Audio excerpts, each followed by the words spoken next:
Hai, nama saya Muhammad Faiz bin Razali, nombor metrik saya 10DTK20F1051. Video ini saya akan menerangkan pengenalan perpaduan masyarakat Malaysia menurut saya sukan. Pada zaman kini, bidang sukan dilihat masih mampu menjadi landasan dalam memupuk perpaduan antara kaum. Bagi merak jalanan, ini bukan retorik tapi satu realiti yang berlaku biarpun berlainan fahaman politik, berbeza agama dan bangsa, namun ketika menyokong pasukan negara yang bertanding, tembok yang tebal itu boleh dihapuskan. Contohnya, apabila pasukan Harimau Malaya bertanding, semua sempadan terhapus dengan sendirinya. Kerana kita memberi fokus agar kemenangan dapat dicapai, semuanya bersatu, sama-sama bersorak, sama-sama menjerit dengan sukacita Harimau Malaya perlu menang. Bila kalah sama-sama kecewa, tapi menang sama-sama kalah pun sama-sama sukan dapat menyatukan rakyat kerana sukan adalah ejen perpaduan aktiviti bersukan, dapat menyeratkan hubungan silaturahim dan pada masa sama menerangkan disiplin dan integriti dalam kalangan peserta. Aktiviti sukan meletakkan kemenangan dan kegagalan pada perspektif yang betul. Ideologi sosial aktiviti sukan ialah pembinaan sahsiah dan pembaikan keseimbangan emosi. Melalui sukan, kita dapat mempelajari apa itu menang dan kalah. Oleh itu, sikap bertolak ansur dapat dilahirkan kepribadian yang unggul. Juga dapat dilahirkan kerana sukan boleh menghasilkan semangat yang positif dan ingin berjaya serta perjuangan yang kuat. Selain itu, kegiatan sukan juga boleh membentuk tingkah laku disiplin dalam kalangan anggota seseorang individu ini. Kerana setiap permainan mempunyai peraturan tersendiri yang harus dipatuhi oleh setiap peserta yang terlibat. Sukan sebagai alat perpaduan dan perpaduan antarabangsa. Malaysia terdiri daripada berbagai kaum dan kumpulan etnik. Aktiviti sukan melibatkan pelbagai etnik, menyediakan peluang untuk bekerjasama dan saling memahami di samping menggerakkan hubungan antara satu sama lain. Selain itu, kegiatan sukan juga boleh menyumbang ke arah perpaduan serta dapat mengikis segala gejala sosial yang kurang diingini dalam pembangunan negara seperti diskriminasi, pengasingan dan sebagainya. Pada peringkat antarabangsa pula, pelancaran aktiviti sukan secara global juga dapat mewujudkan hubungan diplomatik antara sebuah negara dengan negara yang lain. Keamanan negara dapat dicapai jika setiap negara menitikberatkan fungsi sukan dalam membentuk hubungan global yang baik. Kewujudan aktiviti sukan juga mendorong pelancaran pendidikan jasmani di sekolah-sekolah rendah dan menengah, serta pun pusat-pusat pengajian tinggi seperti universiti, politeknik dan sebagainya. Pendidikan jasmani ini adalah terdedah kepada semua pelajar bahawa fungsi-fungsi sukan secara berfokus setiap aktiviti sukan dengan tata cara yang betul supaya tidak membahayakan diri sendiri. Selain itu, sukan dengan tata cara yang betul supaya tidak membahayakan diri untuk kegiatan kita. Kegiatan kurikulum juga dilaksanakan di kebanyakan institusi pengajian tinggi. Kegiatan-kegiatan ini yang dijalankan adalah seperti aktiviti sukan yang biasanya kita jalankan. Menyediakan peluang pekerjaan melalui aktiviti bersukan, peluang pekerjaan profesional dan bukan profesional dapat diwujudkan pada 1980. Terdapat kira-kira 300,000 orang pekerjaan dan 7,000 buah syarikat yang menceburi dalam French Federation of Sporting Industry. Di Jerman pula terdapat kira-kira 45,000 orang pekerja yang terlibat dalam sektor sukan. Selamat sejahtera. Nama saya Muhammad Fahmi Hafizi bin Muhammad Fauzi. Nombor metrik saya 10DTK20F1002. Saya akan membentangkan tentang cara-cara menarik minat masyarakat pelbagai kaum untuk menyertai sukan. Poin yang pertama, ialah sekolah. Sekolah merupakan tempat terbaik untuk mempromosikan integrasi kaum. Sekolah adalah tempat terbaik untuk mempromosikan integrasi kaum kerana guru dan ibu bapa harus memainkan peranan masing-masing dalam membantu proses itu. Ibu bapa harus menggalakkan anak mereka untuk bergaul dengan mereka yang berlainan kaum bagi mewujudkan lagi persefahaman di antara agama, budaya dan cara hidup. Dalam semua jenis acara, sama ada dalam sukan maupun aktiviti kurikulum, usaha yang praktikal harus diambil bagi menyatupadukan belia negara supaya mereka dapat berinteraksi di antara satu sama lain. Okey, seterusnya poin yang kedua ialah memperkenalkan sukan tersebut kepada kaum lain demi kemajuan sukan. Kita boleh membuka peluang kepada kaum lain untuk mencuburi sukan tersebut dengan mengadakan kempen secara berterusan bagi menarik minat kaum lain menyertainya. Di samping itu, kita juga dapat bekerjasama dengan persatuan sukan berkenaan bagi memperkembangkannya kepada semua kaum. Selain itu, mendedahkan sukan tersebut, kita dapat mendedahkan sukan tersebut kepada semua kaum bermula seawal peringkat sekolah rendah lagi. Okey, seterusnya adalah poin yang ketiga, iaitu membuka peluang kepada semua kaum untuk menyertai acara sukan. Hal ini dapat memupuk semangat bekerjasama dalam pasukan walau berlainan kaum. Dan ini juga dapat menjauhkan pemikiran mereka seperti berasa tersisih kerana berlainan kaum. Hal ini dapat memajukan sukan dan menjadikan negara sebagai sebuah negara yang harmoni. Kesimpulannya adalah kepentingan bersukan memang tidak dapat dinafikan lagi. Bersukan mampu melahirkan rakyat yang sihat, masyarakat yang sihat dari segi aspek lahiriah dan mampu membawa kemajuan kepada negara kita sesuai dengan slogan rakyat sihat negara maju.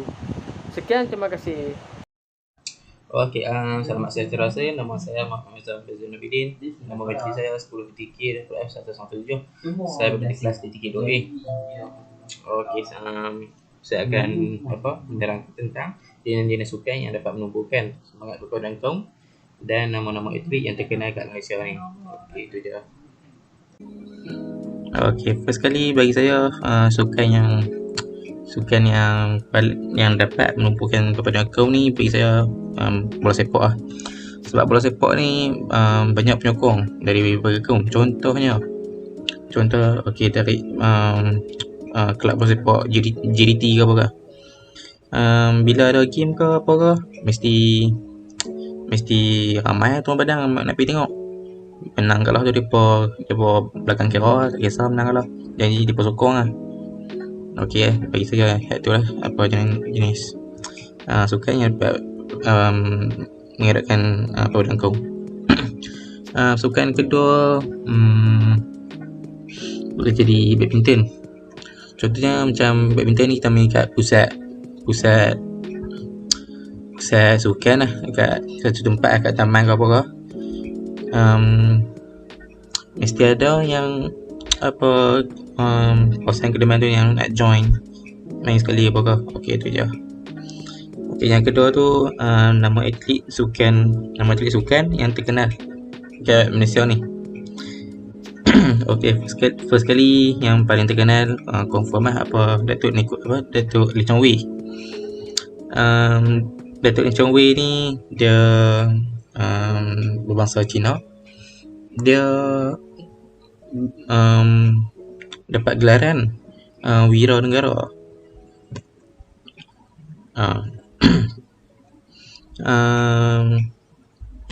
Datuk Lee Chong Wei ni dia banyak kali lah mengharumkan nama Malaysia ni dekat peringkat dunia. Lepas tu dia angkat nama Malaysia ni dalam sukan badminton lah.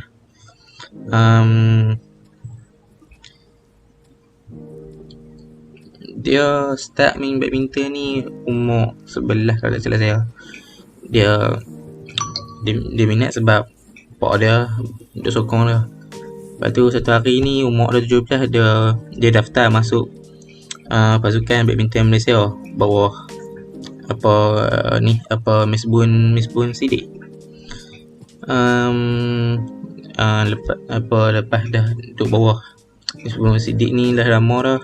Depa bantak dia pergi masuk tournament. First tournament dia masuk pertandingan Malaysia Open pada tahun 2003, tapi sayang sekali dia kalah. Lepas tu dia dapat peluang kedua pada tahun depan pula, dia pergi sekali tapi kalah juga. Okey, lepas tu dia dia mula meningkat apa kerjaan dia. Contohnya kat Sukan Commonwealth pada tahun 2006, dia berjaya menang 2 pingat emas. Lepas tu tahun 2010 dia berjaya mendapat anugerah individu dalam pertandingan All England Super Series. Lepas tu nama dan reputasi dia dalam sukan badminton ni meningkat. Sebab tu lah dia boleh jadi wira negara. Okey, tokoh yang kedua ni Datuk Nicol David. Dia ni merupakan pemain squash Malaysia. Dia berjaya mengukirkan nama untuk Malaysia di arena squash dunia, sekurang-kurangnya dalam kategori wanita lah. Kini dia dikenali sebagai pemain squash wanita nombor 1 di Malaysia dan merupakan orang Asia pertama untuk mendapat gelaran tersebut. Latar belakang sikit pada Datuk Nicol David ni, dia ni bapa dia bahasa India dan ibu dia bahasa Cina.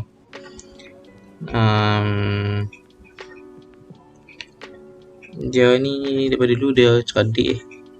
Sebab dalam PMBR dia berjaya dapat 7A.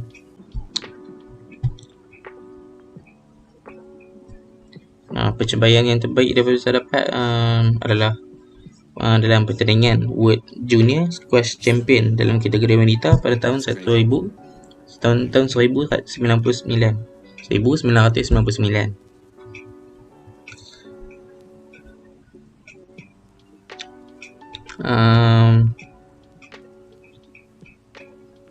Pertandingan tersebut berlangsung kat Belgium dan dia menjadi wanita yang termuda, iaitu pada usia 15 tahun untuk memenangi pertandingan itu. Malah beliau telah mengalahkan 3 pemain yang tersenarai dalam 20 squash terhandal dalam dunia ni dalam pertandingan tersebut. Hal ini telah membanggakan tanah air kita. Dan kejayaan dia tak berhenti kat situ saja. Masa umur ada 21, dia menjadi pemain squash termuda untuk memenangi pertandingan World Open dekat Jerman pula. Lepas tu tak lama lepas tu pula dia jadi pemain squash tempatan pertama untuk menangi pertandingan Women CIMB Malaysia Open Squash Championship yang tak pernah berlaku sejak 31 tahun pertandingan itu diadakan. Masuk rekod sepanjang tournament tu ada, tak pernah lagi ada orang dapat, dia seorang dapat.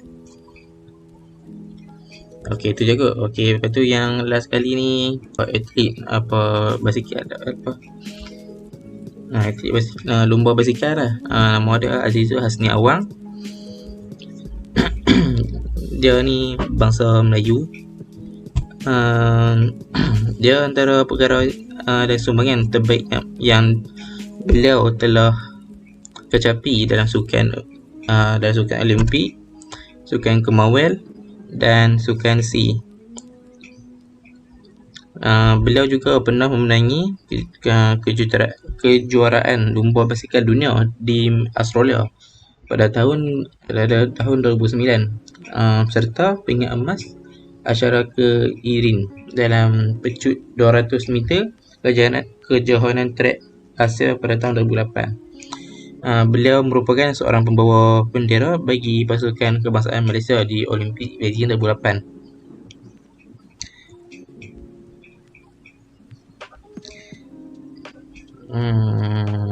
Okey, betul. Okeylah. Dia juga telah memenangi tempat ketiga dalam perlombaan siri Piala Dunia Klasik UCI, iaitu International Cycle Union di England pada tahun 2000. Hai, Selamat sejahtera. Nama saya Muhammad Zahiruddin bin Muhammad Zaki. Nombor metrik 10DTK20F1026. Pada hari ini saya akan membuat rumusan ini kesimpulan berdasarkan tajuk perbentangan kami. Sukan merupakan aspek yang penting untuk memupuk perpaduan kaum. Selain itu, ia dapat mengetahui tokoh sukan dalam semua aspek kaum. Sukan amat penting untuk kesihatan kerana ia dapat mencegaskan otak dan juga mencegaskan anggota badan kita selain menyatu padukan pelbagai etnik di Malaysia. Sukan terdiri daripada aktiviti fizikal yang dilakukan untuk pelbagai tujuan. Untuk pertandingan, keseronokan, pembangunan, kemahiran, kecemerlangan dan sebagainya. Sukan tidak mengira latar belakang agama, keturunan maupun kepercayaan. Di peringkat individu, sukan menyumbang kepada pembentukan sosial positif, kesedaran diri dan berdaya saing selain peningkatan tahap kesihatan, kecergasan fizikal menerusi penggunaan masa senggang secara berfaedah. Di peringkat masyarakat, sukan menyumbang kepada peringkat jalinan hubungan di antara pelbagai kaum. Peningkatan semangat kesukarelawan, penyertaan, kerjasama dan sokongan. Selain itu, ia meningkatkan kecemerlangan imej negara dan jalinan hubungan antarabangsa. Pada pendapat saya, sebagai ibu bapa dan guru, kita sewajarnya mendorong dan menggalakkan anak-anak untuk menyertai sukan sejak di usia muda kerana menurut peribahasa, mendidik anak biarlah dari rebungnya. Supaya mereka lebih gemar dan mengetahui pelbagai kelebihan terhadap sukan. Seterusnya, semua pihak harus berganding bahu seperti pihak guru, pihak sekolah, ahli jawatan kuasa, JKK, seperti pihak Jabatan Kesihatan maupun pihak kerajaan agar dapat memupuk semangat perkauman dalam bidang sukan, seperti mengadakan acara sukan, hari sukan dan sebagainya lah, supaya dapat memupuk semangat perkauman dalam bidang sukan supaya lahir masyarakat yang sihat dan bersatu padu serta aman dan makmur. Saya akan berikan sedikit pantun untuk sukan. Harum sungguh bunga kemboja disusun dara dari mendilin. Sukan membentuk semangat wajah, sentiasa ceria, cergas disiplin. Burung undan, burung tempua, hingga berehat di pohon kayu. Sukan amalan untuk semua, rakyat sihat, negara maju. Sekian, terima kasih.